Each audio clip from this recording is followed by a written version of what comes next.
To carry the famous earthquake bombs, also designed by Miles Wallace, Grand Slam and Tall Boy.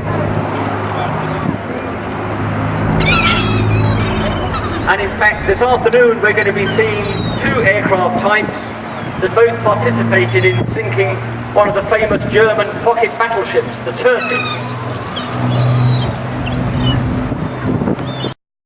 To carry the famous earthquake bombs, also designed by Miles Wallace, Grand Slam and Tall Boy. And in fact, this afternoon we're going to be seeing two aircraft types that both participated in sinking one of the famous German pocket battleships, the Tirpitz.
Famously having participated in Operation Black Buck, and the eponymous book is a great read all about the raid on Port Stanley Airfield in the Falklands, back during the Falklands War,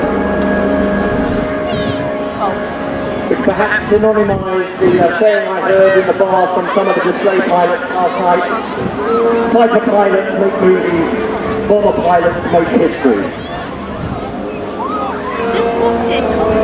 She has a maximum speed of 640 miles an hour at height, so it's just below the speed of sound. Ceiling of 65,000 feet. And it's very fighter-like in her handling capabilities. In fact, for a very big aircraft, the cockpit itself just has two seats side by side. Instead of the standard rope you would expect, like you see in an airline, it actually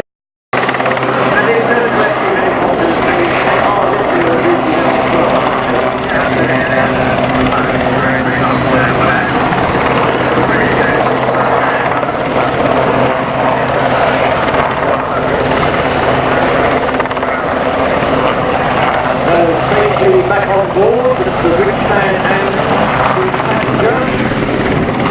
Back on board the lifeboat, and the passenger is up the hook, the rich sand is now going back up the sand again.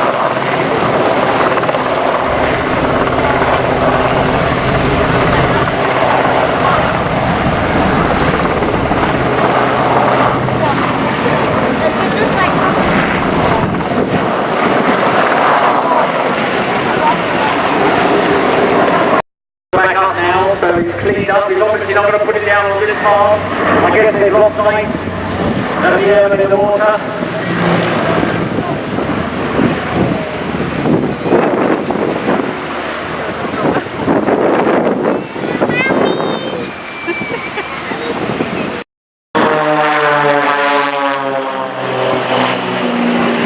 And they made a German aircraft, but they've got the Union flag on the tail.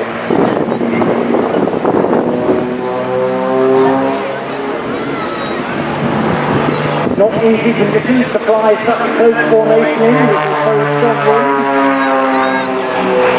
So the two pilots have very different jobs.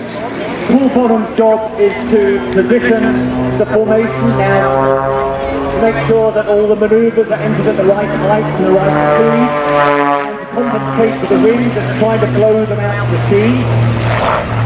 All that Steve has to do, I say all, is just maintain his position a few feet away from his leader while he performs all sorts of aerobatic manoeuvres. Simple, really. Simple.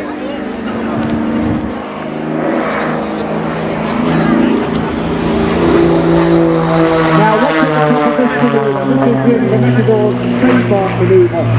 As they pull over.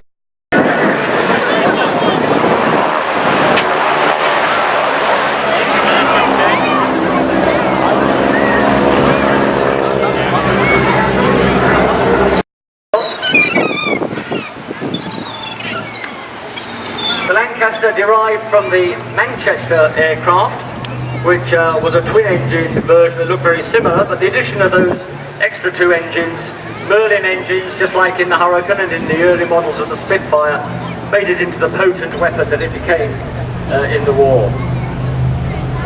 The aircraft first flew as early as 1941 on the 9th of January.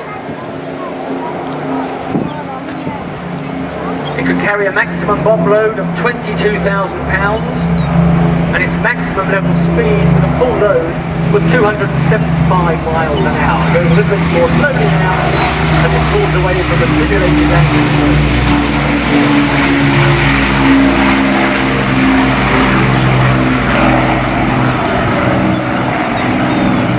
An impressive total of 7,377 Lancasters were built.